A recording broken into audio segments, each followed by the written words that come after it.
بسم الله الرحمن الرحيم. aad baan u salaamayaa bulshada Soomaaliyeed meel walba ay joogaan. xaqiiqatan caawayto waxaan ku suganahay magaalada Gaalkacyo gobolka Mudug.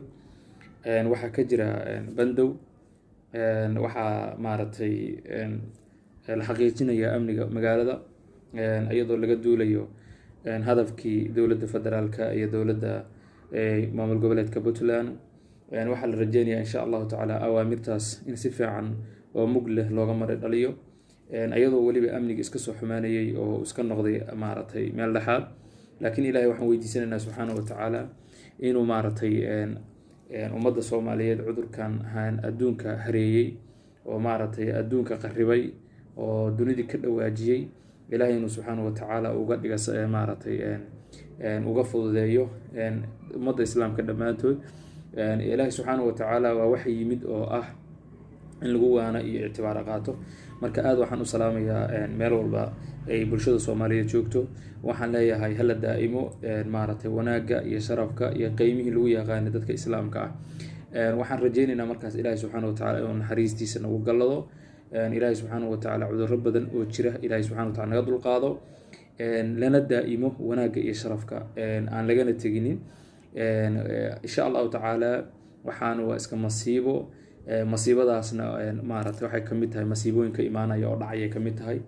marka caawa waxaan usoo galay waxaa weeye inaan bulshada Soomaaliyeed aan maaragtay wanaaggii iyo sharafkii ay lahaan jireen oo lagu yaqaanay inay daa'imaan inaan maaragtay ku dhiirigeliyo. insha Allahu tacaalana la ilaaliyo istiqraarka iyo amniga iyo maaragtay wanaagga iyo sharafka in la ilaaliyo iyo qiyamka Soomaaliya ay lahaan jirtay oo ahaa inay maaragtay mar walba dad isjecel oo is ixtiraama yihiin. marka dhammaan ummadda Soomaaliyeed waxaan leeyahay dunida daafida meel walba aad joogtaan. insha Allahu tacaala waxaan rajeynayaa ilaahay subxaanahu wa tacaala inuu inaga khafiifiyo oo ilaahay subxaanahu wa tacaala inaga yasiro xanuunkaas. insha Allah tabarna uma hayno dhaqaalana uma hayno, laakiin ilaahay subxaanahu wa tacaala waxaan ka rajeynaynaa inuusan maaragtay intaas uu inooga ekeeyo. 22 qof xanuunsanna ilaahay subxaanahu wa tacaala uu noo caafiyo. kuwa maaragtay uu ku soo socdana ilaahay uu ka celiyo subxaanahu wa tacaala. sida awaamirtana lagu siiyena waa inaan awaamirta qaadanaa. waxaa la yidhi ina almucallima watabiiba kilaahumaa, dhakhtarka iyo macallinku waa siman yihiin. hadda dhakhtarkii haddaad amarkiisa qaadan waxaa laga yaaba waxaan de professional uu yaqaanaa. marka inaan laga dhaga adeeginin oo la qaato maaragtay talooyinka, sababta waxaa la difaacayo oo la rabo in maaragtay intii xalal la badbaadiyo waa naftaada, ilaahay baa wax badbaadsa. marka aad baan dhammaan waxaa leeyahay ummadda Soomaaliyeed ilaahay aan barino, isu soo ducayno, aan qalbta aan isu furno, ilaahay subxaanahu wa tacaala aan weydiisano maaragtay inuu maaragtay uu boggeena burcad isu mariyo.